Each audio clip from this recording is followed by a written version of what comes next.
Chegou a hora de ouvirmos a palavra de Deus. Momento da palavra. Momento da palavra. Bom dia, irmãos. Graça e paz. Amém? Amém. Você está feliz nesta manhã? Amém. Se coloca de pé. Manhã esta que o Senhor preparou para nós. E nós vamos iniciar esse culto fazendo a leitura que está sendo projetada. Joel 2, verso 28 e 29. Vamos ler juntos? E há de ser que depois derramarei o meu espírito sobre toda a carne, e os vossos filhos e as vossas filhas profetizarão, e os vossos velhos terão sonhos, e os vossos jovens terão visão. 29. E também sobre os servos e sobre as servas naqueles dias derramarei o meu espírito. Amém? O Senhor quer derramar algo novo sobre a nossa vida. Nesta manhã eu creio que Ele já preparou um banquete para nós. E se eu e você estamos aqui é porque Ele tem algo especial reservado para mim e para você. Então eu te convido a abrir o teu coração, a dizer: Deus, fala comigo nesta manhã, recebe a minha adoração, ministra sobre a minha vida. Como tem sido abençoado esses 2 dias? Como o Senhor tem falado ao nosso coração? Queria que você fechasse os teus olhos e pedisse isso ao Senhor nesta manhã também, para que Ele continue a falar sobre a tua vida, para que Ele continue a ministrar sobre o teu coração, que traga mudança de mente, de atitude, que o avivamento verdadeiramente venha sobre nós, que a gente viva baseado na palavra, que a gente se mova pela palavra, né? Isso faz a diferença na nossa vida. Eu vou te dar uns minutinhos para você orar, para você entregar a sua vida, entregar o seu culto, consagrar o seu dia ao Senhor, dizendo a Ele que Ele é bem-vindo neste lugar, dizendo a Ele que Ele pode ministrar sobre você. Vou chamar a irmã Liosete para estar orando. Ela vai estar colocando este culto nas mãos do Senhor, as nossas vidas. Feche os teus olhos em nome de Jesus. Oremos. Pai, na Tua presença, Senhor, quero estar agradecendo por esse dia. Esse é o dia que o Senhor nos fez e por isso estamos alegres na Tua presença, alegres em buscar a Tua face esse dia. Ó Deus, esse é o domingo do Senhor, ó Pai. Muito obrigada, Senhor Deus, por cada irmão estar aqui presente no Teu santuário, ó Pai. Obrigado, Senhor Deus, por esses 3 dias, Senhor Deus, de congresso. E como falou ao meu coração, e tenho certeza que falou o coração da Tua igreja, ó Pai. Muito obrigada pelos pastores que estiveram aqui, que passaram por aqui, ó Pai. Que o Senhor esteja ungindo a cada vez mais os Teus servos, para que eles possam, Senhor Deus, trazer a Tua palavra e possamos, Senhor Deus, nos alimentar, ó Pai. Muito obrigada pela existência da Tua igreja, ó Pai. Obrigada, Senhor Deus, porque até aqui o Senhor tem abençoado, o Senhor tem sustentado a Tua igreja neste local, ó Pai. Obrigado pelo Teu servo, pastor Fabrício, pela visão que ele tem, que a Tua igreja venha crescer. Crescer, Senhor Deus, não em número, mas crescer em espírito e em verdade, ó Pai. Que nós possamos, Senhor Deus, ter comunhão com os nossos irmãos. Ó Deus, sara, Senhor Deus, as feridas, Senhor Deus, que estão abertas, Senhor. Para que possamos, Senhor Deus, aproveitar mais da Tua palavra. Que a Tua igreja esteja avivada, Senhor Deus. Avivada pela Tua palavra. Aviva a Tua igreja, ó Pai. Nós precisamos do Senhor, ó Pai, a cada dia. Reconhecemos que nós somos pecadores e precisamos do Senhor. Ó Deus, muito obrigada. Fica conosco, ó Pai, nessa manhã. Que tudo seja feito para a honra e glória do Teu nome. Amém, em Jesus. Nome do Senhor Jesus Cristo que eu oro. Amém. Amém. Amém. Vamos adorar o Senhor.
para dizer que eu quero conhecer mais do Senhor.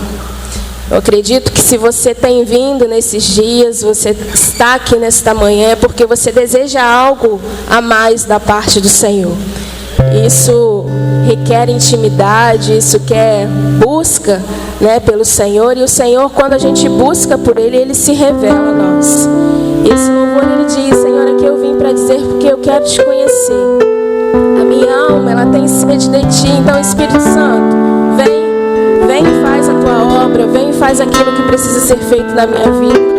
Quantas falhas nós temos, mas o Espírito Santo, o Senhor, Ele está pronto para trabalhar na nossa vida, pronto para nos mudar, pronto para nos aprimorar, pronto para nos avivar. Se você deseja isso nesta manhã, feche os teus olhos e faça desse louvor a sua oração. Diga: Espírito Santo, flui neste lugar, flui sobre mim, ministra o propósito que o Senhor tem para mim nesta manhã. Faz a Tua obra acontecer em nome de Jesus.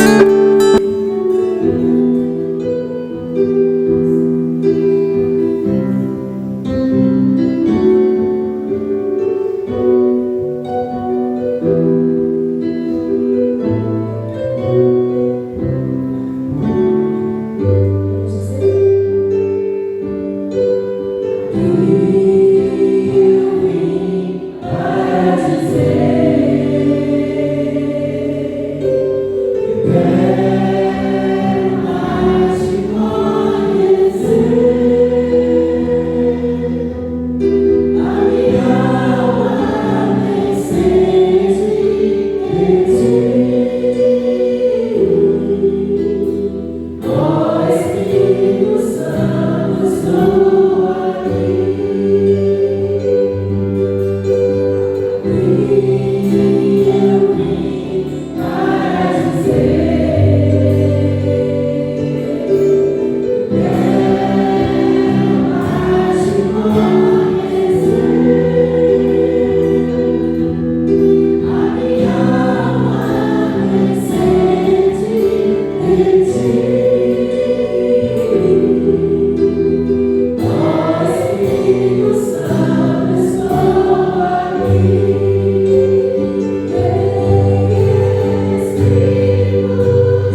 Atos, capítulo 2, se você pode, abre comigo. Atos 2, do 1 ao 4.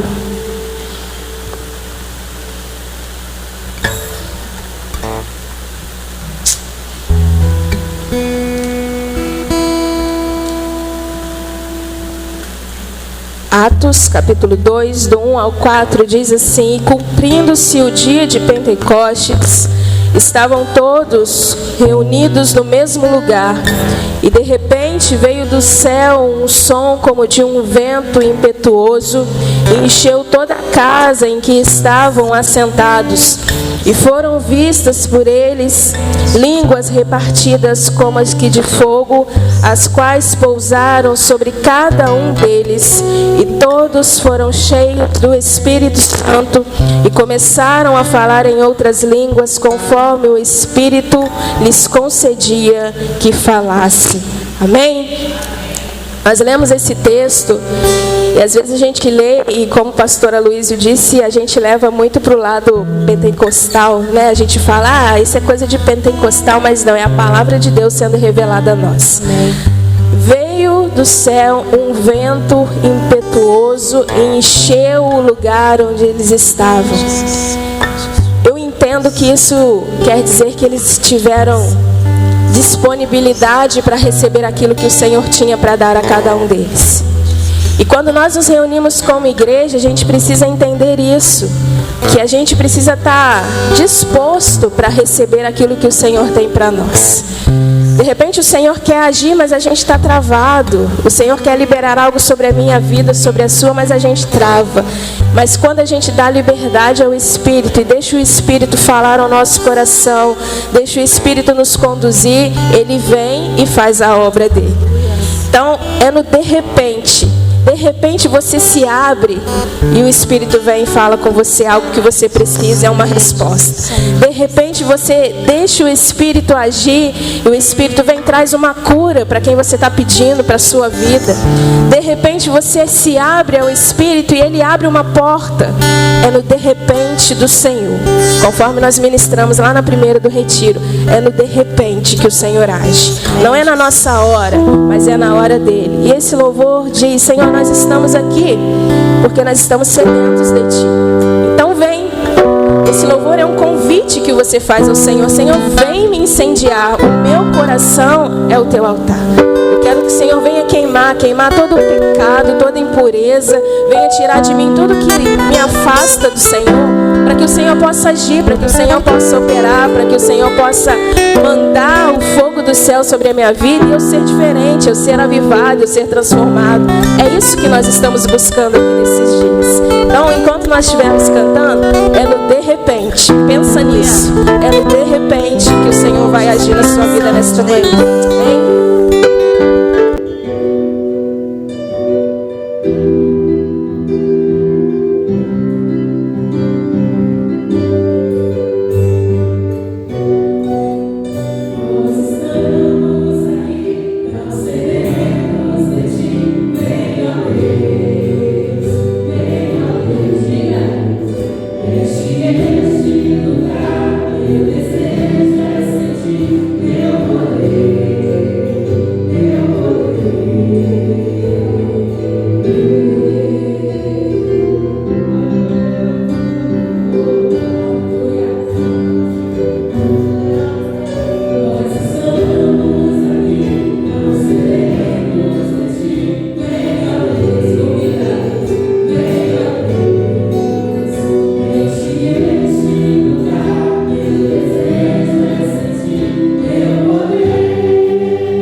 Aleluia.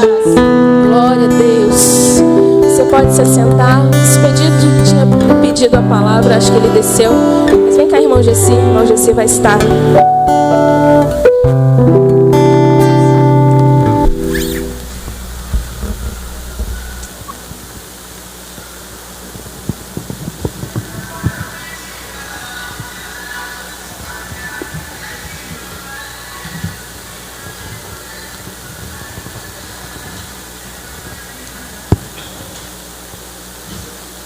Graça e paz, igreja. Hoje é dia do diácono e eu quero, em nome dos diáconos da nossa igreja, prestar uma pequena homenagem, ou seja, uma grande homenagem, né? Outro dia eu estava em casa e lendo a palavra de Deus, o Salmo 133, capítulo 1, 2 e 3. Ficou gravado no meu coração, e outro dia eu citei aqui, e quero novamente citar esse Salmo 133, esses 3 capítulos, que diz que bom, quão suave é se os irmãos vivessem em união, né? Seria como óleo puro e refinado, né? Versículo 2. No 3 disse: é como o orvalho de Hermon, que cai sobre os montes de Sião, né? Que cai sobre os montes de Sião, sobre os montes de Sião, né? Porque ali o Senhor determinou a vida para sempre, ordenou a vida para sempre, né? Eu acho que eu cortei parte do versículo 3, mas é mais ou menos aí. O pastor acho que está conferindo ali. É isso, né, pastor? Cortei bastante.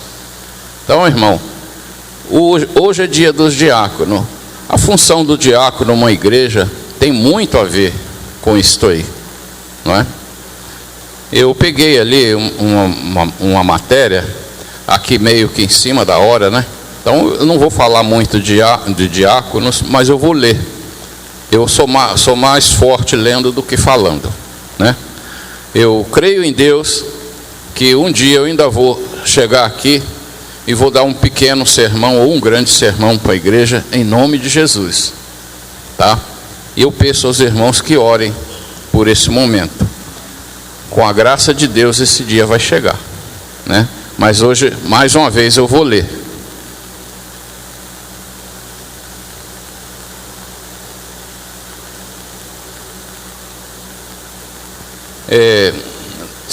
Todos nós sabemos que o diácono, ele não é bem um cargo, né? A maioria das pessoas só pensa em alguém para fazer algo relacionado aos cultos nas igrejas, né? Mas não é bem por aí. A origem dos diáconos, né? No Novo Testamento, os diáconos aparecem pela primeira vez na igreja lá em Jerusalém, conforme está escrito em Atos 6, versículo 1 ao 6, aonde diz que as viúvas helenitas estavam sendo esquecidas na distribuição das ceias, na distribuição daquilo que mais necessitavam para a sobrevivência, né? Aí uma murmuração surgiu e fazia-se necessário tomar medidas para restaurar a paz e a harmonia dos crentes, né? Foi então que o Espírito Santo surgiu, um método pelo qual os apóstolos poderiam ficar isentos da tarefa de repartir com os pobres, né?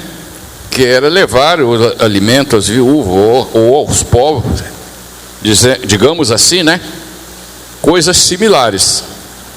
pois deviam ser deixados livres para pregar a palavra, né? A função dos apóstolos. Eles estavam sendo aí, nesse caso, sobrecarregados, né? De tanta, porque já tinham a missão de pregar a palavra e ainda cuidar das viúvas era carga muito para eles, né? Então surgiu a ideia do diácono. Assim surgiu o ofício cristão do diácono. 7 homens de boa reputação, cheios do Espírito e de sabedoria, foram escolhidos para auxiliar os apóstolos. A decisão agradou a igreja.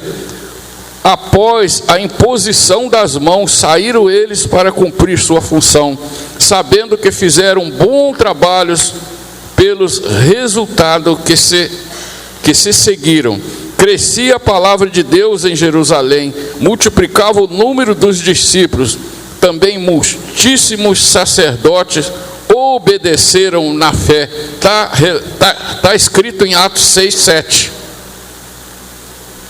No Novo Testamento, Atos 6:2, lemos então que os 12 convocaram a comunidade dos discípulos e disseram: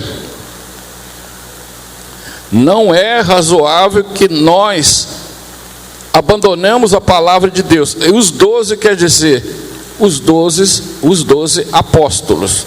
Eles disseram: não é razoável que abandonamos a palavra de Deus para servir à mesa. Aqui encontramos, ou seja, encontramos aqui a palavra diaconeim, que significa servo, servir. Particularmente servir às mesas. Esse é o significado original da palavra diácono, embora a própria palavra não seja aqui usada. O conceito de servir, expresso por essa palavra, é bastante esclarecedor. Representa um serviço feito com genuíno amor. Uma atividade significativa para edificação de uma comunidade, ou comunidade ou igreja, eu penso assim, né? No Novo Testamento, o termo diaconia aparece 34 vezes, e a forma verbal diaconel, que é servir, aparece 37 vezes. Substantivo diácono, 29. Num sentido geral, o termo diácono é aplicado para o servo de um rei. Está em Mateus 22:13. Ministros, Romanos 13:4, literalmente diáconos de Deus, isto é, aqueles através dos quais Deus leva adiante sua administração aqui na terra. Paulo e outros apóstolos citam os diáconos lá em 1 Coríntios 3:5, 2 Coríntios 6:3, 1 Tessalonicenses 3:2, professores da religião cristã chamados diáconos de Cristo, em 2 Coríntios 11:23, Colossenses 1:7, Colossenses 1:7, 2 Timóteo 4:6, versículo 6, Cristo chamado de ministro da circuncisão, literalmente diácono. Romanos 15:8, como dedicando-se para a salvação dos judeus. No sentido técnico de um cargo da igreja cristã, a palavra diácono só aparece 2 vezes no Novo Testamento, em Filipenses 1:1 e em 1 Timóteo 3:8. Mais adiante, analisamos mais atentamente essas passagens. Vale ressaltar que em nenhum momento o uso da palavra transmite a ideia de inferioridade. Geralmente aceito que a origem do diácono se deu com a escolha dos 7 como auxiliares dos apóstolos, mas não podemos saber com certeza qual era especificamente o trabalho desses oficiais. Sua obra pode ser reduzida mais pela função que assumiram mais tarde. Ao que parece, esses oficiais atendiam às necessidades individuais dos membros, bem como os interesses financeiros da igreja.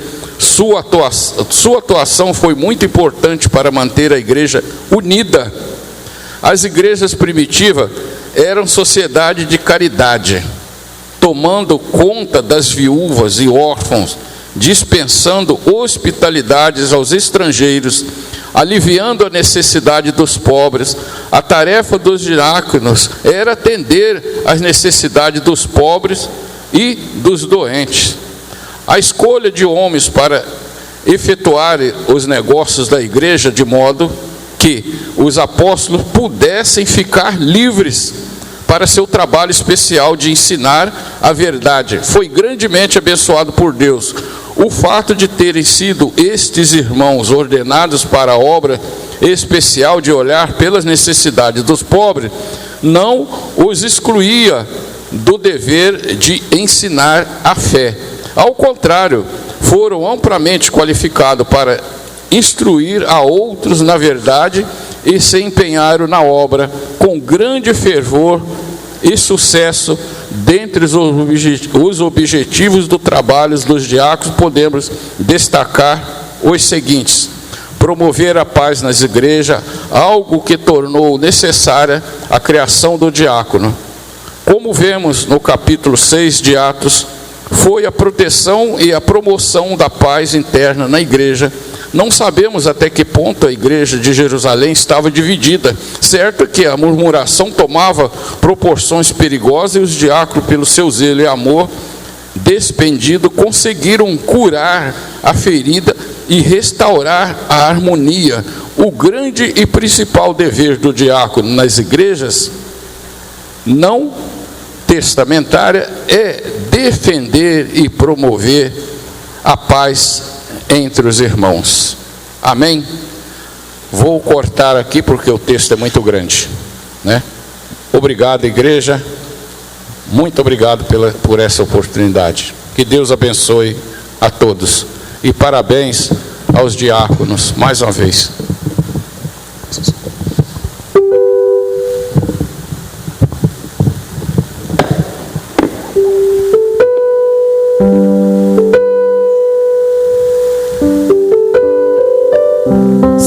Chamar aqui os diáconos que estão representando aqui na frente. O pastor vai estar orando pela vida de vocês. Coloca de pé também, igreja. Estenda a mão para cá. Vamos estar orando pela vida deles.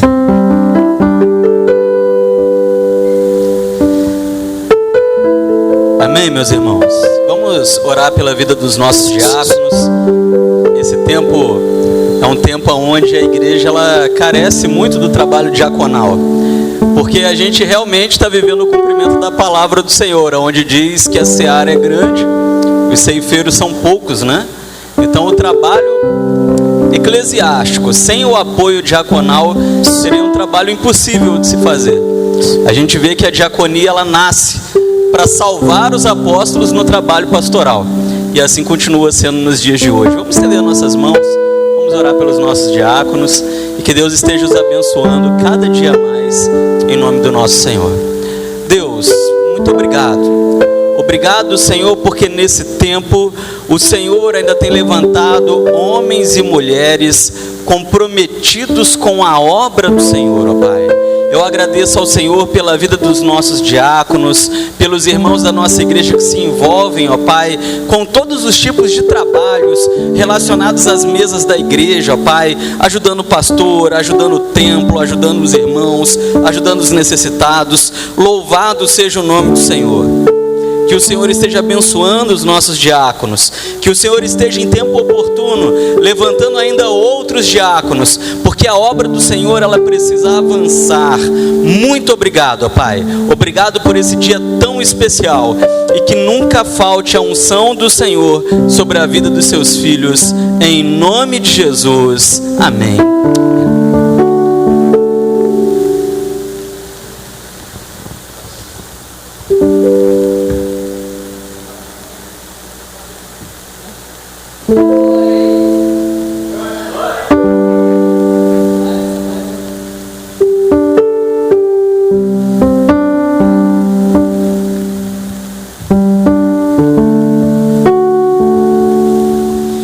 irmãos, podem sentar. O Expedito me pediu para dar um breve testemunho. Vamos ouvir o que ele tem para nos dizer. Graça e paz, igreja. É uma palavrinha bem pouca. Eu estava comentando com a Liniele hoje. Nas minhas orações, eu tenho pedido ao Senhor Deus para uma transformação na minha vida, uma mudança, né? Que às vezes não seja o meu querer, mas que possa ser o querer do Espírito Santo de Deus na minha vida. Eu preciso ser mudado. A cada dia a gente precisa ser transformado. Nós que escolhemos ser servos do Senhor Deus, precisamos de transformação a cada dia. Porque a gente passa por muitos problemas durante o dia, muita correria, vê muitas coisas, entendeu? Então, que o Espírito Santo de Deus esteja transformando o nosso coração, o meu coração a cada dia. Então, isso eu tenho pedido nas minhas orações. E durante esses 3 dias de congresso aqui, o Aviva, que a gente possa ser realmente transformados pelo Espírito Santo do Senhor Deus. É esse o meu pedido. Que quando a igreja estiver orando também, ela lembra de mim. Fala assim: Senhor, o irmão Expedito precisa de transformação na vida dele. Eu preciso ser, meu coração precisa ser transbordado, transformado pelo Espírito Santo do Senhor Deus. É esse o meu pedido, é esse o meu desejo. E hoje, quando nós estávamos cantando um louvor aqui, um desses louvores que fala do Espírito Santo de Deus na nossa vida. Eu gosto muito de escutar o louvor que fala que vem Espírito Santo de Deus, venha encher meu coração, venha transformar meu coração, porque eu sinto a transformação do Espírito Santo de Deus na minha vida. Quando nós estávamos cantando esse louvor ali, eu senti o toque do Espírito Santo de Deus na minha vida. Eu não sei se a igreja ouviu, se a igreja sentiu, mas eu pude sentir o toque do Espírito Santo. Eu fiquei empolgado. Eu comecei a levantar minha mão e pedir a Liniele que deixasse eu falar. Mas eu já estava com os olhos cheios de lágrimas e todo arrepiado, porque o Espírito Santo de Deus esteve aqui e está aqui neste lugar. Eu posso sentir, entendeu? É isso, é meu testemunho. É breve, mas é palavra abençoadora que o Senhor Deus colocou no meu coração. Então, eu peço ao Senhor Deus que toda a igreja que está aqui neste momento, e aqueles irmãos que não pôde estar aqui neste momento, nesta manhã, também possam sentir esse calor do Espírito Santo, possam sentir esse toque do Espírito Santo. Nós estamos passando por momentos difíceis. Nós estamos passando por momentos que você abre a tela do celular, você vê falar coisas terríveis.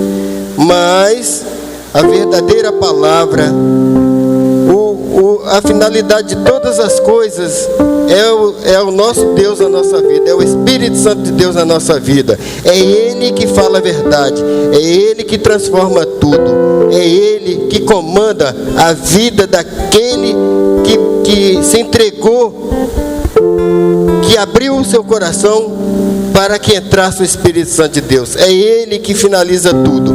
Eu creio, eu tenho fé, e eu quero ver essa igreja ser verdadeiramente transformada e cheia do Espírito Santo de Deus. Esse é meu pedido nesta manhã. Eu agradeço a oportunidade, em nome do Senhor Jesus Cristo. Amém e amém. Amém, irmãos. Se coloca de pé. Eu fico muito feliz em ouvir isso, em saber que esses dias de congresso não têm sido em vão, né? O Senhor tem ministrado, o Senhor tem falado aos nossos corações, e é muito bom saber que o Espírito Santo tem te tocado, né? Que a gente não está aqui à toa cumprindo só um protocolo, mas a gente está aqui acessível ao Espírito, e Ele tem falado ao nosso coração, e nós vamos declarar: Senhor, eu te quero. Quantos querem Deus aqui neste lugar? Amém. Glória a Deus. Enquanto nós estivermos cantando, traga o seu dízimo, a sua oferta, e nós vamos celebrar ao Senhor através desse louvor.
Faz cair dois.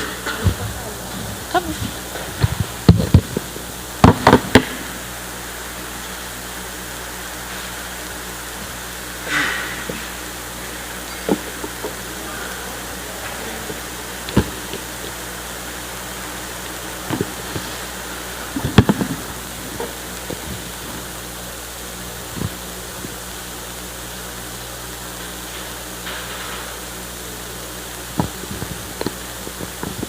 Graça e paz, meus irmãos, amém? Esse é o dia que nos fez o Senhor, alegremos-nos e regozijemos-nos nele. Meus irmãos, hoje eu acordei e até tinha falado com o pastor Yuri agora há pouco, lá no nosso quarto tem um veda-luz, assim, a gente não tem muita noção como é que está o dia lá fora, né? Às vezes a gente abre, está chovendo muito, às vezes tem um solzão. E hoje a gente abriu, estava aquele dia bonitão. E quando o dia está bonito assim, a gente fica mais para cima, mais alegre, não é? Poxa vida, né? Que bom que Deus nos preparou esse dia para nós estarmos aqui na casa dele, louvando, engrandecendo, adorando o nome do Senhor. E como Deus tem nos abençoado nesses 2 dias, na sexta, pastor Bruno, ontem pastor Luiz, a galera ali da Pibre também, da banda. A Liz falou que eu não posso falar que é bandinha, que bandinha é coisa do Chaves, né? Então é a banda MDM, né? Foi abençoador. E meus irmãos, esse tema, avivamento, é um tema assim que fala muito ao meu coração, porque ele me remete a uma época muito boa. A igreja brasileira, ela viveu um grande avivamento ali nos anos 90, ali nos anos 96, 98, 99, e foi uma época, aqueles que são cristãos há mais tempo vão se lembrar disso. Foi uma época tão gostosa de ser crente no Brasil, não é verdade? Naquela época, ser crente no Brasil era uma coisa que dava orgulho para a gente, era gostoso. E aonde você ia, as pessoas estavam falando em quê? Em avivamento. Só que já passamos aí uns 25 anos, mais ou menos, e a igreja está carecendo de um avivamento novo, não é? E eu fiquei pensando nesse pré-aviva, né? Poxa, sobre o que é tanta coisa para a gente poder falar nesse tempo, são tantos assuntos para tocar. 2 meses é pouco, para falar a verdade, para falar sobre avivamento, sobre a necessidade de avivamento. 2 meses é muito pouco. E no pré-aviva a gente veio trabalhando alguns assuntos, agora no aviva a gente está trabalhando outros, mas acabou, meus irmãos, que pelo destino do Senhor, fiquei eu para os 2 últimos encontros, não é? Hoje à noite estaria com a gente o pastor Paulo Roberto, estejamos em oração por ele, né? Ele está com Covid, ele não poderá estar aqui. Eu ministraria agora de manhã, ele ministraria à noite, e eu estarei com os irmãos nesses 2 últimos encontros. Mas eu fiquei pensando, o que falar com a igreja nesse tempo?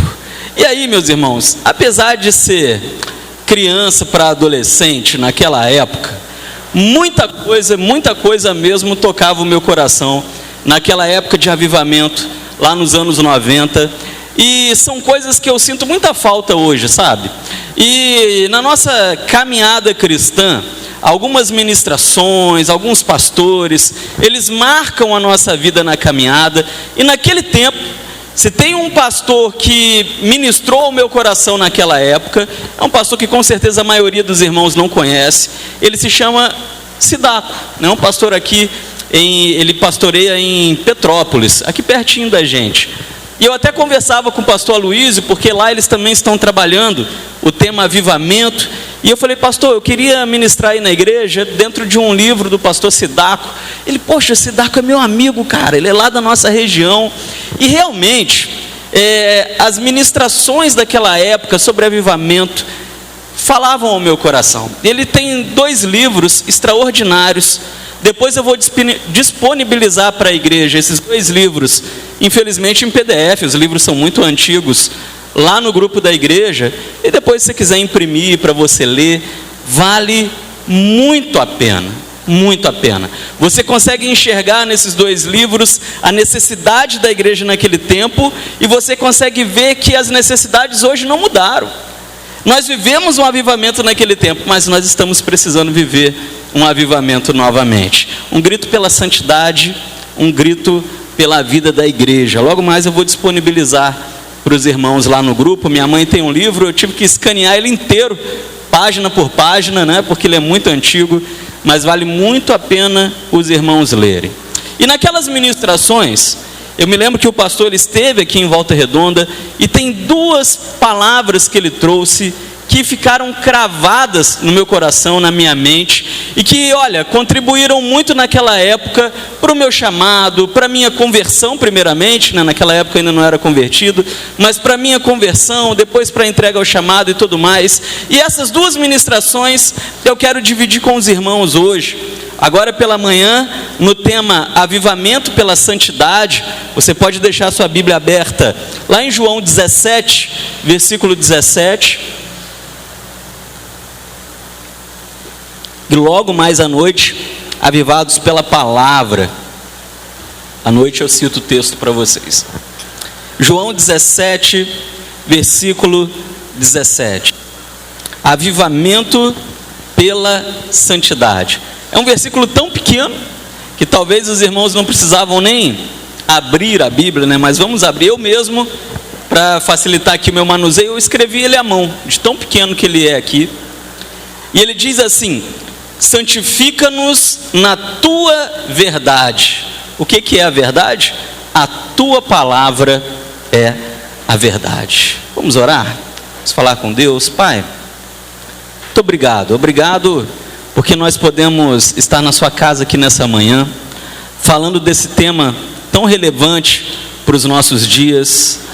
Nós nos lembramos, ó Deus, de um tempo onde a igreja brasileira, ela viveu um avivamento tremendo, e nós precisamos viver um novo tempo de avivamento.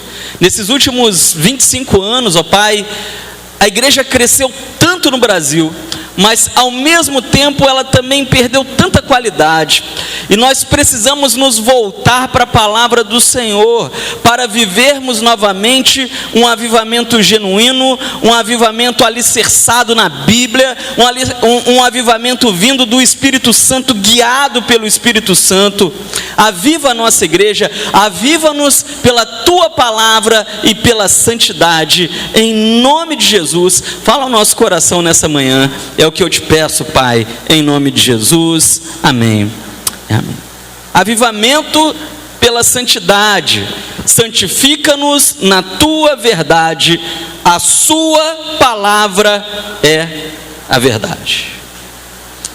Meus irmãos, as pessoas que hoje frequentam as nossas igrejas, elas estão assim, um pouco confusas com tanta profetada que existe por aí. Nós chegamos num ponto onde a igreja brasileira, ela cresceu muito mesmo. E eu me lembro de anos atrás, muitos anos atrás, meu pastor à época, meu pastor de adolescentes na época, ele dizer assim: olha, vai chegar um momento que a metade do Brasil, ela vai ser evangélica. E ele dizia naquela época para nós adolescentes, ele dizia: olha, até aqui muitos crentes tinham vergonha de ser crentes, mas daqui para frente as pessoas terão orgulho de ser crente, e muitos serão crentes, muitos no governo, muitos nas grandes empresas, muitos em lugares de status. E realmente, meus irmãos, os 15 anos que vieram depois disso, tudo isso aconteceu. A igreja evangélica cresceu, nós já somos mesmo quase metade do Brasil. Nós estamos em todos os lugares, nós temos grandes astros de TV que se dizem evangélicos, nós temos políticos evangélicos, nós temos grandes representantes na nação evangélicos. Mas por outro lado, meus irmãos, surgiu tanta doideira também, tanta doideira, que às vezes a gente fica orgulhoso, às vezes a gente fica um pouco envergonhado, às vezes a gente fica um pouco confuso, o que vem de Deus, o que não vem de Deus, e a gente precisa saber peneirar tudo isso, meus irmãos, porque muita coisa não passa de confusão, não passa de visagem, não passa de ventos de doutrinas, e a gente tem que ter cuidado com tudo isso. Mas naquela época não era diferente. Quando a gente chega lá em 98, 99, 96, naquela época não era diferente. Quem que já era crente aqui naquela época? Ah, fica com vergonha não. Não era não, Jefinho? Não, 99, você pegou, né? Vocês vão se lembrar que aconteciam alguns movimentos na igreja, alguns muito positivos, mas alguns muito estranhos. Talvez você vai lembrar um pouco da época dos dentes de ouro. Quem lembra disso aí? Dente de ouro, pastor, eu nunca ouvi falar disso, né? Me converti agora, dente de ouro, sim. Começaram a surgir algumas unções muito loucas no meio evangélico, e as pessoas diziam que estavam caindo na unção e acordavam com os dentes de ouro. Quem me dera, meu irmão. É aí que eu trocava de carro, né? E apareceram muitas outras coisas. Apareceram muitas aberrações teológicas, muitas maluquices. Começaram a falar de um movimento chamado Nova Unção. Mas que nova unção? Será que enviaram um novo Espírito Santo? E ao mesmo passo que a igreja se avivou nos anos 90, muita loucura também chegou no cenário brasileiro nos anos 90. E a igreja cresceu, ela cresceu em meio ao poder de Deus, mas ela cresceu em meio às loucuras do sincretismo religioso no Brasil. E surge diante desse quadro algumas perguntas: o que nós devemos ouvir? O que nós devemos seguir? Em que nós devemos acreditar? Nós acreditamos nesses sinais e maravilhas ou não? Seja o que for, meus irmãos, que esses sinais tiveram trazido de bom para a igreja, trouxeram muita coisa de ruim também.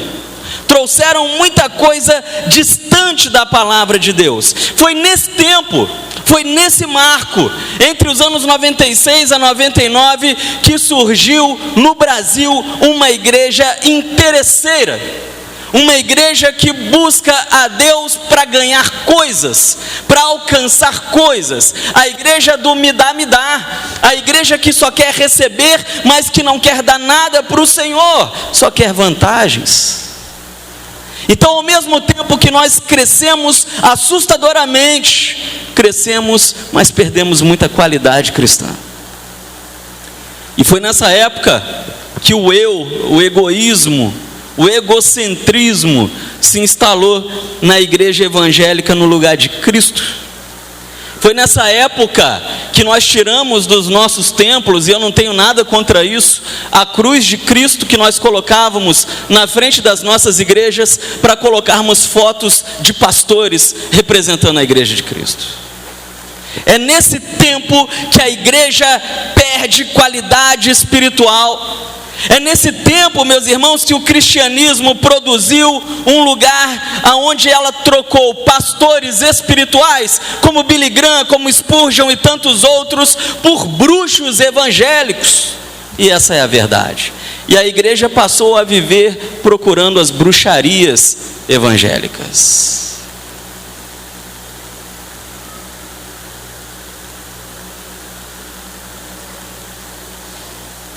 E sabe o que aconteceu com isso? Com isso, meus irmãos, o diabo ele ganhou muito terreno. Com isso, o diabo ele desviou muita gente do verdadeiro evangelho. A igreja brasileira hoje é uma das maiores do mundo, é uma das mais animadas do mundo, é uma das mais ricas do mundo, é uma das que tem mais recursos no mundo. Mas em compensação, meus irmãos, quase não evangelizamos mais. Não cuidamos dos pobres, palavras de Cristo. Não cuidamos dos órfãos, das viúvas, dos doentes. A preocupação em estabelecer o reino de Deus na terra quase não existe mais. A igreja que deveria ser o agente de grandes mudanças ficou para a história. A gente consegue ver hoje uma igreja extremamente ativista em várias áreas, mas não na área que ela precisa: adoração, evangelismo, busca. Precisamos entender que somente um povo santo pode ser usado por Deus para mudar o rumo que as coisas estão tomando. Qual será a solução para que haja um reavivamento no nosso meio? Nós precisamos de um reavivamento. Do jeito que está, meus irmãos, não está bom. Do jeito que está, nós não estamos indo para um caminho positivo. Do jeito que está, meus irmãos, o futuro não é um futuro de paz, mas é um futuro que nos preocupa para a igreja evangélica brasileira. Por muito tempo, eu quis ver uma igreja avivada, uma igreja animada, uma igreja forte.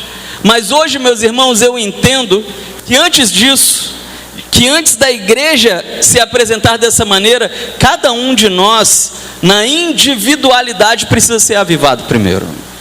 É necessário que o Altamiro seja avivado, a Maiara seja avivada, a Sandra seja avivada, minha mãe seja avivada, cada um de nós, começando pelo púlpito, claro. Porque quando cada um de nós nos avivamos, aí sim a igreja se apresenta como uma igreja avivada. Por quê? Porque as coisas são contagiantes. O avivamento é contagiante, mas a morte espiritual, ela é contagiante também. Falava ontem com a Alice, com a Lili um pouquinho sobre isso. Meus irmãos, como que é terrível quando nós chegamos na casa do Senhor e nós estamos em meio aos louvores, e nós estamos em meio às ministrações, e nós, principalmente nós que estamos aqui à frente, e olha, isso nos afeta a liderança da igreja, afeta os levitas, afeta o pastor. Quando a gente vê, meus irmãos, uma nave, uma congregação, onde há pessoas cara feia, distantes, desligadas, indiferentes. É claro para a liderança da igreja, quando nós estamos puxando o rebanho, seja pelos louvores, seja pela palavra, que há gente no nosso meio morta espiritualmente. E aí muitos dizem assim: olha, não, mas a questão é que estamos passando por grandes problemas, nós estamos passando por grandes crises. Mas será que esse é mesmo o problema? Por que quando as coisas envolvem os assuntos de Deus, a adoração, o louvor, a entrega, nós temos dificuldade de nos entregar? Às vezes ficamos desligados, às vezes de cabeça baixa, às vezes com cara feia, às vezes distantes, às vezes perambulando. Mas quando meus irmãos, para a gente ir para a praia, a gente estava brincando vindo para cá, esse sol lindo, e aí a Lili falou comigo: está na hora de ir para a praia, né? Para ir para a praia a gente se anima, para ir para a festa a gente se anima, para confraternizações a gente se anima. Se for um passeio da igreja, todo mundo se anima, mas para a adoração, a igreja não se anima. Então o problema não são as dificuldades da nossa vida.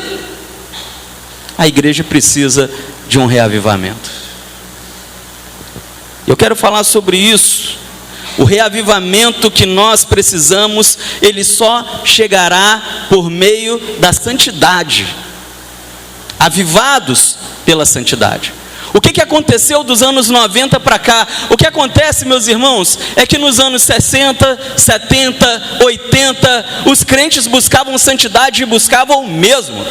Os crentes oravam e oravam mesmo. Os crentes dizimavam e dizimavam mesmo. Os crentes chegavam junto dos trabalhos de Deus e chegavam mesmo. O que será que mudou nesse meio tempo? Hoje a gente tem dinheiro, hoje a gente tem poder, hoje a gente tem representatividade, mas nós não estamos podendo dizer como os apóstolos: levanta e anda.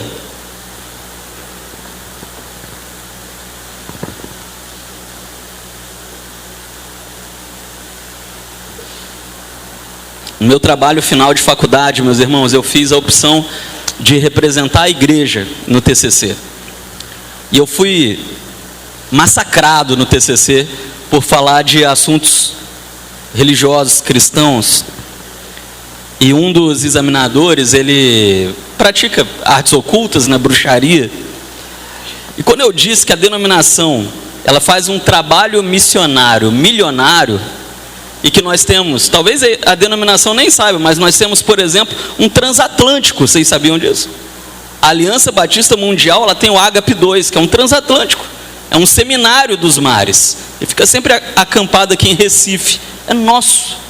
Nós temos uma denominação e uma igreja milionária e poderosa, mas falta poder. Falta poder. Não adianta grandes ofertas missionárias, não adianta termos 1 milhão de carretas missionárias, se não há entrega de vida, dedicação, santidade. O que Cristo está precisando hoje da igreja é que haja entrega e santidade. O que aconteceu de errado entre os anos 90 para cá é que houve uma grande poluição da igreja evangélica. Todo tipo de coisa ruim entrou no nosso meio. Se cumpriu as palavras do meu pastor de adolescentes, pastor Ailton, na época. Muita gente de status se converteu. Muita gente que o mundo olha e fica maravilhada, se tornou crente. E essa foi exatamente a porta das imundícias que entraram na igreja. Qualquer artista do mundo, qualquer camarada desse aí que se converteu, a gente levou automaticamente ao status de pastor. E começou a entrar na igreja brasileira toda sorte de vômito espiritual, e com perdão da palavra, a gente está comendo esse vômito nos últimos 25 anos. A igreja, ela precisa de santidade.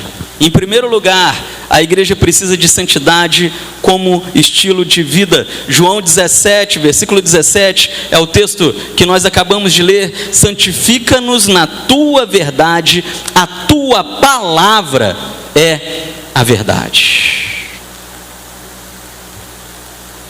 O resultado de uma igreja que se distanciou da Bíblia é uma igreja que agora vive como um drogado. Pastor, como assim? Vive em busca de euforia. A gente tinha alguns trabalhos sociais no seminário, e eu tinha alguns trabalhos sociais na faculdade, no direito, onde a gente visitava, algumas cracolândias, algumas coisas assim. E olha, o que você encontra na Cracolândia? Gente em busca de euforia. E quando aquela euforia acaba, eles precisam de mais droga, e mais droga, e mais droga. E chega ao ponto que eles ficam assim, ó, com os olhão arregalado, doidão, tremendo. Por quê? Porque a euforia já está passando, eu preciso de mais euforia. E olha, infelizmente a igreja evangélica, ela está assim. Ela está vivendo apenas em busca de euforia, de droga gospel. E a santidade fica de lado, a maturidade cristã fica de lado. As coisas que importam a Deus e aquilo que Cristo espera de nós fica de lado. E aí nós não conseguimos nos entregar totalmente para Cristo, porque quando nós não estamos em santidade, nós não conseguimos nos entregar totalmente para Cristo. Nós precisamos de droga. E aí se levanta uma igreja duvidosa no Brasil. A santidade gerada pela palavra de Deus, porque é apenas a palavra de Deus que pode gerar santidade em nós. Só ela pode nos devolver o avivamento que nós precisamos. Quando a gente vai lá para o livro de Neemias, a gente falou sobre isso há um tempo atrás. Neemias, ele faz ali a reconstrução dos muros. Ele reconstrói a cidade. Ele é um homem de Deus. Ele é apenas um copeiro, mas ele trabalha ali como um engenheiro, como um arquiteto, até como um pedreiro. Ele reconstrói a cidade. Ele devolve dignidade ao povo, dignidade. Mas e a santidade? Santidade, meus irmãos, foi trabalho de Esdras junto com Neemias. Porque enquanto Neemias devolve a cidade para o povo, Esdras devolve a palavra para o povo. E quando Esdras devolve a palavra para o povo, quando Esdras ele assume o púlpito, abre a palavra diante daquela gente, junto com os levitas, junto com outros ministros, o povo de Israel se tornou um povo forte de verdade. Não pela cidade, não pelos muros, Deus nem precisava daqueles muros, mas pela palavra que nasce no coração deles. Quem precisava dos muros era o povo. Desde quando Deus precisa de muro? Mas aquele povo se torna um povo forte quando a palavra volta ao coração daquela gente. E quando Esdras ele começa a ler a palavra para aquela gente, sabe o que aconteceu? Aquela gente começou a confrontar as suas carniças. Aquela gente começou a confrontar aquelas coisas que lhes afastavam da palavra de Deus. E olha para mim, nós precisamos começar nesse tempo, se desejamos. Se não desejamos, não precisamos. Mas se desejamos um avivamento de verdade, precisamos começar já a confrontar as nossas carniças, as nossas imundícies espirituais. Precisamos começar a confrontar a carnalidade. Por quê? Porque a igreja brasileira se tornou uma igreja carnal. É a única igreja do mundo que envia bloco para o carnaval e acha normal. Estamos evangelizando. É a única igreja, meus irmãos, talvez no mundo, aonde homens e mulheres não se preocupam com suas vestimentas, se estão escandalizando, se estão seduzindo o próximo, porque a carnalidade se tornou uma coisa normal no nosso meio. E se hoje você toca nesses assuntos, as pessoas falam assim: Ih, não, isso aí está por fora. A roupa não faz de ninguém crente, não faz, mas revela o caráter cristão. A frieza espiritual é uma outra carniça que precisa ser combatida no nosso meio. E eu vou fazer um convite para você. Pode ser que eu fique aqui com 6 pessoas, como nós começamos o trabalho aqui, alguns anos atrás. Se você sente que você vai vir para a casa do Senhor para ficar emborrado, a cabeça baixa, desligado, pensando lá fora, não vem. Porque você não vem para cá por minha causa, você não vem para cá por causa da manancial em si, você vem para cá para oferecer algo para Deus. E se não for algo de excelência, não oferece nada. É melhor não oferecer nada. Porque já passou da hora da igreja combater a sua frieza espiritual. A hora do louvor é a hora de louvar. A hora da oração é a hora de orar. Não é a hora da gente estar pensando em problema, não é a hora da gente estar desligado, não é a hora da gente estar, enfim. Esdras ele abre a palavra diante daquele povo, e aquele povo começa a confrontar as suas carniças espirituais. Misticismo. O misticismo se instalou na igreja evangélica. Eu estava ontem no Instagram. Instagram é meio viciante com esse negócio dos vídeos curtos, né? Ou é o vídeo curto, você vai passando o vídeo curto, quando você vai ver, você está 30 minutos vendo vídeo curto ali no Instagram. Eu estou passando ontem ali o Instagram e eu não sou de comentar nada na internet não, mas eu tive que comentar.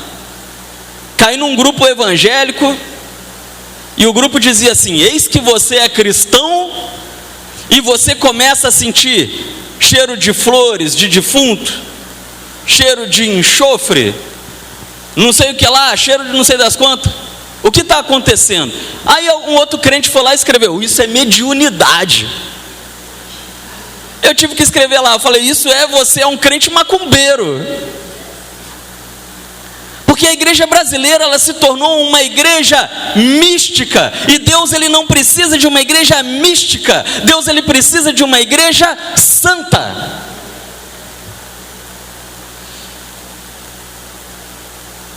O egoísmo, meus irmãos, nós precisamos combater o egoísmo no nosso meio. Nós estamos cada dia mais egoístas. Primeiro eu, depois o outro. Isso vai completamente contrário à palavra do Senhor. Se instalou no Brasil nesses últimos tempos. Pastor Yuri vai rir de mim, porque eu critico muito isso com ele, né? Para ele, que é o evangelho coach. O evangelho coach, ele trocou a palavra de Deus, porque a palavra de Deus, até onde eu sei, o que o apóstolo me diz e o que Cristo diz como um apóstolo é: coloque o outro antes de você mesmo. Paulo, ele diz: tenha o outro como superior a você mesmo. O evangelho coach, ele já não diz assim, ele diz assim: olha, quem não é amigo é colega, quem não é colega tira da sua vida. E eu fico vendo um negócio desse, eu fico pensando, cara, de onde que eles tiram essas pérolas maravilhosas? Porque da palavra de Deus não é. E isso ganha tanta gente, ganha muita gente. Meus irmãos, olha, vou ser sincero para vocês, não é difícil, tecnicamente falando, administrativamente falando, encher uma igreja. Para encher uma igreja é só pregar besteira, e principalmente só pregar egocentrismo. Falar que você é o centro do universo, que você vai ganhar tudo, que você vai dar peteleco na orelha do diabo porque você é super poderoso, e pronto, a igreja vai encher. Só que esse não é o evangelho de Cristo. O evangelho de Cristo é um evangelho que entende que você, eu estou falando para você, você é superior a mim, porque eu estou aqui para servir a você. Enquanto a gente não conseguir se desligar de toda essa imundície, como o povo de Israel se desligou, não vamos viver um avivamento. Neemias reconstruiu os muros, beleza. Os inimigos ficaram do lado de fora, os inimigos militares. Mas e os inimigos espirituais? Foi Esdras que levou o povo a vencer esses inimigos. É pela palavra, é pelo evangelho. Ninguém pode abrir mão da santidade e esperar viver uma vida de vitória cristã. A palavra de Deus, ela é parte indispensável para voltarmos à santidade, avivados pela palavra. Segundo, a igreja, ela precisa de santidade pelo quebrantamento. Presta atenção nisso, isso é importantíssimo, como diria um ex-professor meu.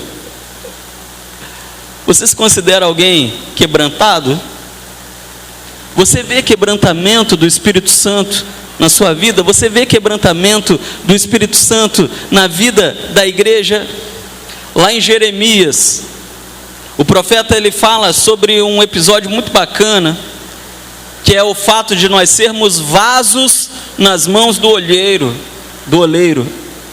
Eu me lembro da minha época de seminário, onde o nosso pastor Aloísio Crisóstomo, ele pregou sobre isso, e ele quase matou a turma do coração. E ele estava pregando sobre o vaso na mão do oleiro, ele estava com um vaso de barro na mão.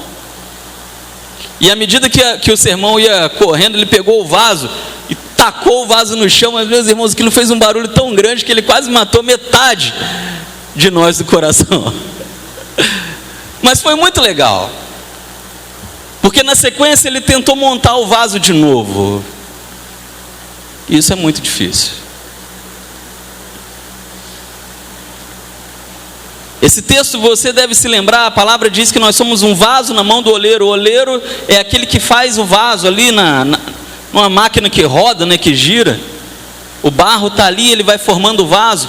Só que de vez em quando ele se descuida, o vaso quebra. E quando o vaso quebra, ele faz o vaso de novo.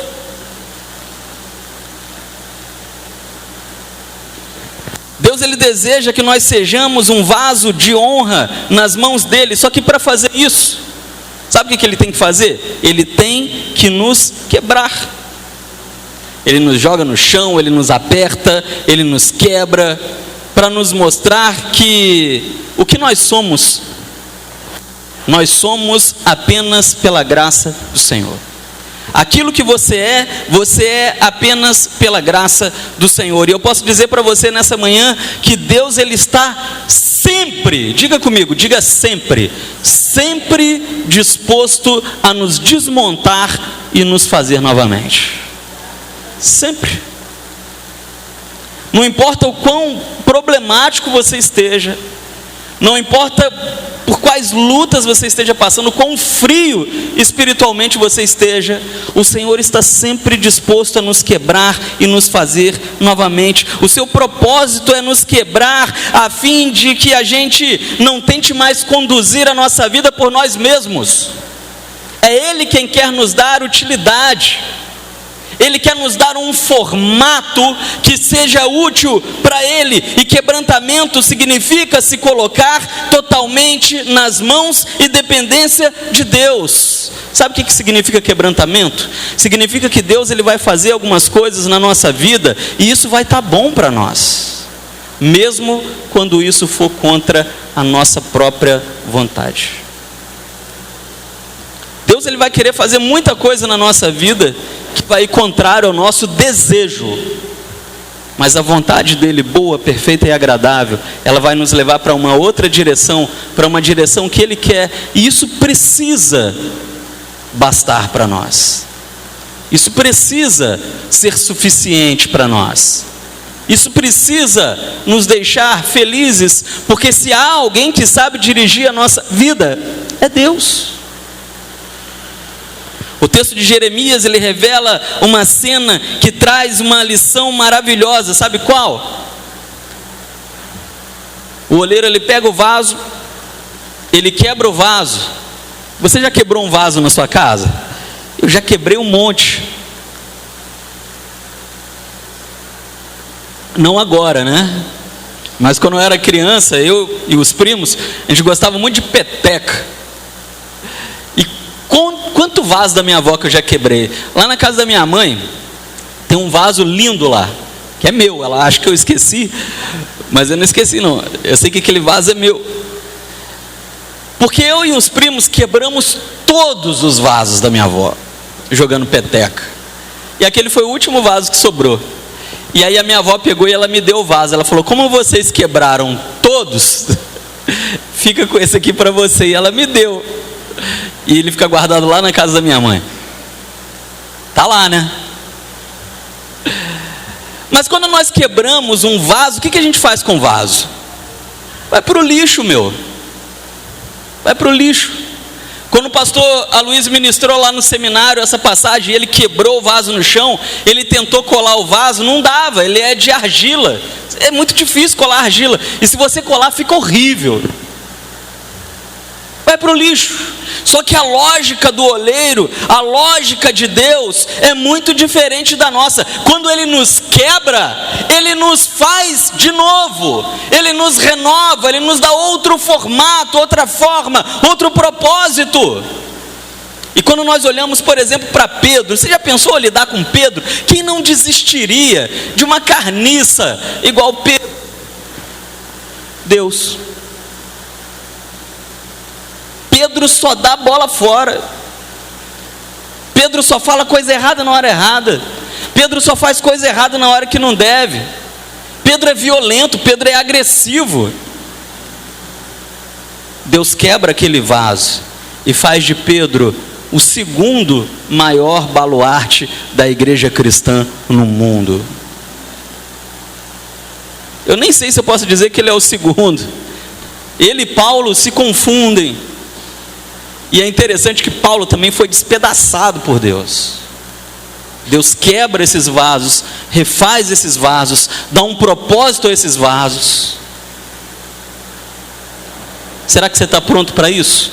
Porque às vezes a gente vê que as coisas não estão legais na nossa vida e a gente entende que a gente tem que ser quebrado. Só que ser quebrado dói. Mas a gente precisa estar disposto a ser quebrado pelo Senhor, para que Ele pegue os cacos, para que Ele remolde o vaso. Nós podemos até ser considerados como lixo para o mundo, mas para Deus nunca seremos. E aí nós chegamos à terceira e última lição dessa manhã. Seguindo esses passos,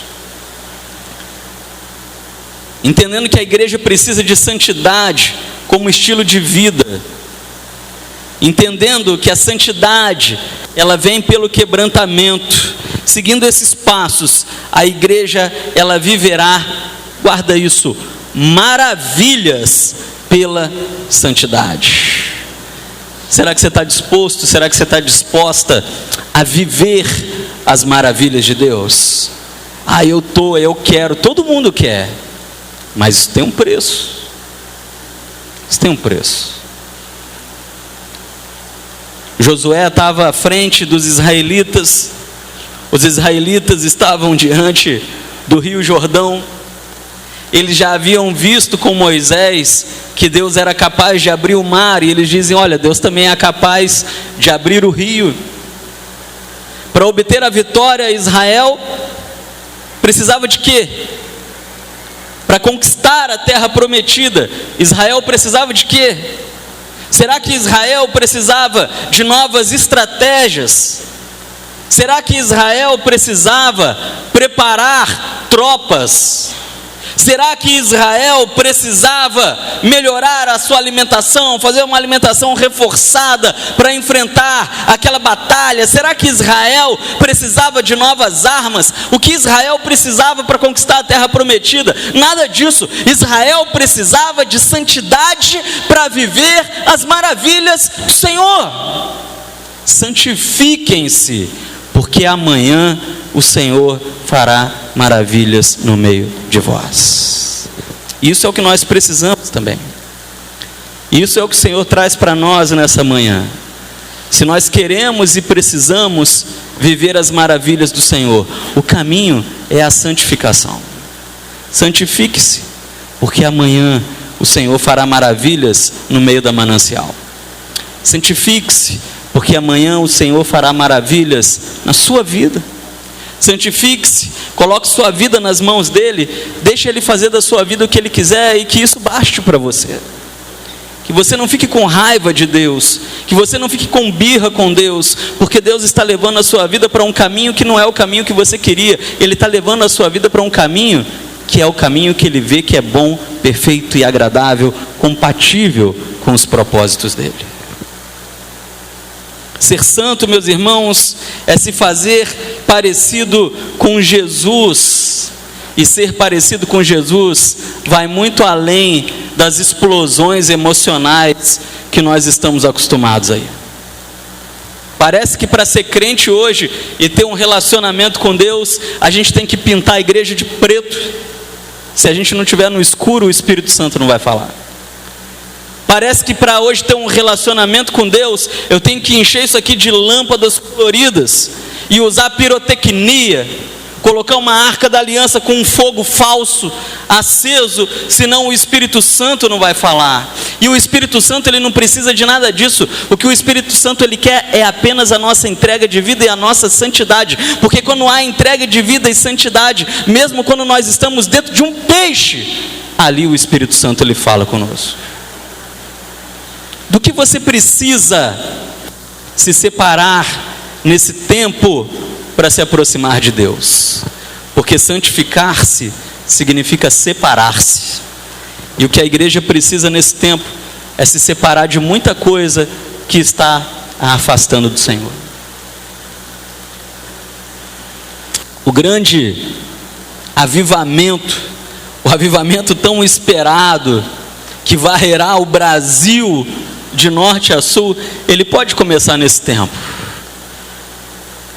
E talvez ele pode começar em você e em mim também. E eu quero concluir dizendo para você que talvez você ache isso uma besteira. Não, isso é besteira. Deus vai começar um avivamento em Volta Redonda, Deus vai começar um avivamento no Brasil, Deus vai começar um avivamento no mundo, lá no Belo Horizonte, lá na Manancial, lá numa igreja de periferia, e ele vai começar logo em mim com tanta gente nesse mundo. Meus irmãos, os maiores avivamentos da história, ou melhor, todos eles, começaram sempre numa pessoa só. Não importa se ela estava lá no meio do mato cuidando de bicho, não importa se ela estava lá no meio do mar pescando, nunca foi em lugares gloriosos, sempre foi em lugares sem valor, mas Deus olhava e achava ali valor, achava pessoas a quais Ele poderia agregar valor, e avivamentos começaram. O avivamento começou com Moisés, lá no meio do mato cuidando de bicho. E Deus viu aquele homem lá e disse: olha, eu vou dar valor para esse cara aqui.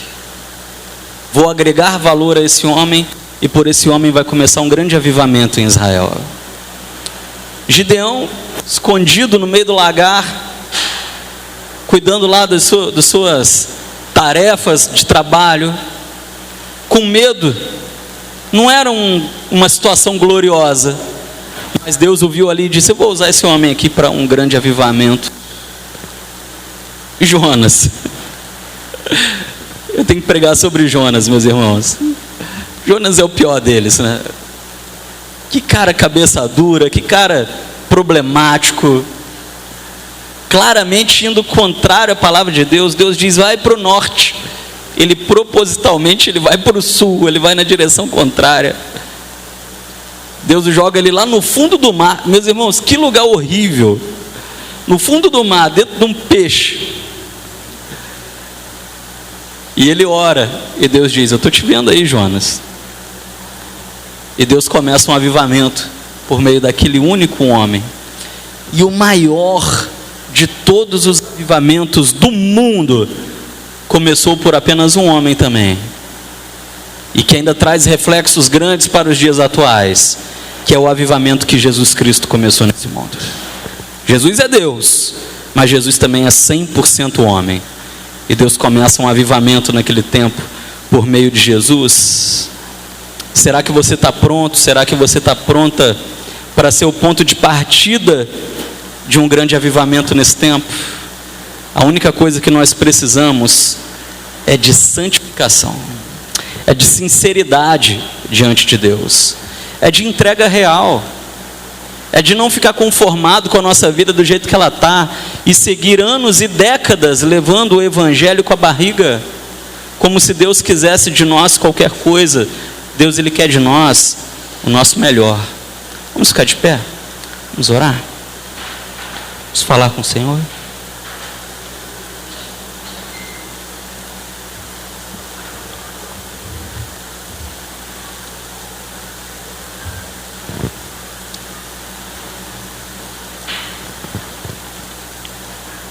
Eu quero convidar você nesse momento, fechar os seus olhos e a realmente se derramar diante do Senhor. Esse momento é um momento para uma análise pessoal. É um momento que exige de você sinceridade. É um momento que exige de você clareza. É um momento que exige de você consciência de quem você realmente é, de como você está. Eu quero convidar você nesse momento a se colocar diante do Senhor e dizer: Senhor, olha, as coisas não estão legais. Se é o seu caso, claro. Eu preciso de quebrantamento. Eu preciso de santidade. Eu preciso de entrega, de renovo. As coisas nos últimos tempos têm me esfriado, porque o Senhor tem levado a minha vida por um caminho, e esse não é o caminho que eu queria para a minha vida, mas nesse momento eu entendo que o Senhor nunca perde o controle. O Senhor nunca perde o controle. O Senhor está no controle da história, sempre. E ainda que a minha vida esteja numa situação que não é a situação que eu queria, eu sei que o Senhor vai usar essa situação para a tua glória e vai me atrair à sua vontade. Começa um avivamento na minha vida, para que comece um avivamento na minha igreja, na minha família, para que haja um avivamento no meu bairro, no meu país. Senhor Deus, Pai amado, louvado seja o nome do Senhor, ó Pai. Eu quero agradecer a Ti, porque eu sei que o Senhor está aqui nessa manhã, no nosso meio. O Senhor está nessa casa. Quando nós chegamos aqui, o Espírito Santo estava aqui, pois o Espírito Santo, Ele sabe que há um povo aqui reunido nesse tempo, que busca um avivamento, mas o Espírito Santo também reconhece as nossas limitações, as nossas imundícies, das quais nós precisamos nos descortinar, nos livrar. Nem sempre é fácil, ó Deus, nos livrar da carnalidade.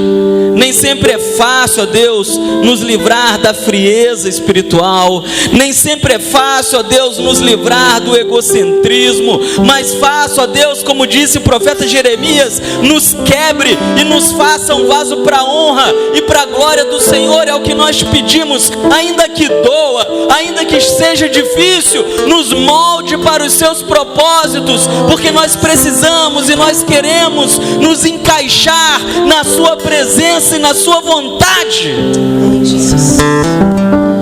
Nós não queremos ser, ó Pai, uma igreja apenas enquanto instituição, como há tantas no Brasil, e realmente somos quase metade do Brasil, mas nós queremos ser diferentes. Nós queremos não ser a igreja do Brasil, nós queremos ser a igreja que vai estar no céu. Amém, Jesus. E essa igreja é diferente. Oh, Deus. Essa igreja é santa. Ela tem falhas, ela tem problemas, mas ela luta contra os problemas e contra as falhas, e ela busca cada dia mais a santidade pela oração, pela palavra, pela dedicação, pela entrega. Que essa manhã aqui, ó Deus, seja uma manhã de libertação, de quebrantamento, porque quando nós falamos de avivamento, há uma necessidade de libertação. Ah, mas eu sou crente, eu estou oprimido pelo diabo. Eu não estou falando disso, Senhor. Libertação pessoal. Precisamos nos desapegar das coisas desse mundo que nos prendem. E precisamos sim, porque não, até vencer o diabo, porque ele também tenta nos limitar. O diabo conhece a nossa vida, ele sabe, ó Deus, as nossas limitações e investe nelas. Mas se há alguém que conhece as nossas limitações também, é o Espírito Santo do Senhor, e ele nos blinda.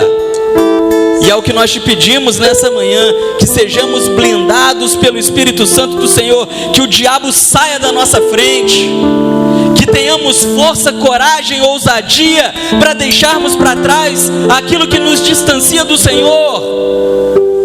E que esse não seja apenas mais um ano aonde nós diremos que seremos diferentes, mas que nos tornemos diferentes de fato, que haja entrega total diante do altar do Senhor. Deus. Faça de nós, ó Pai, como novos Pedros, faça de nós como Moisés, faça de nós como Gideão e tantos outros, Paulos, que tinham tantas limitações, mas o Senhor os quebrou e os fez vasos para a honra, avivados, renovados. Louvado seja o nome do Senhor. Aviva a nossa igreja, Jesus. Aviva-nos pela Tua palavra, em nome do Senhor Jesus. Amém e amém. Amém, meus irmãos. Que Deus esteja abençoando a nossa vida, em nome de Jesus.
Deus, dá um abraço quem está perto de você, diga, deixa Deus te usar. Tenha um restante de domingo abençoado em nome de Jesus. Logo mais às 7 estamos reunidos aqui para o encerramento do nosso congresso. Vá em paz, Deus te abençoe.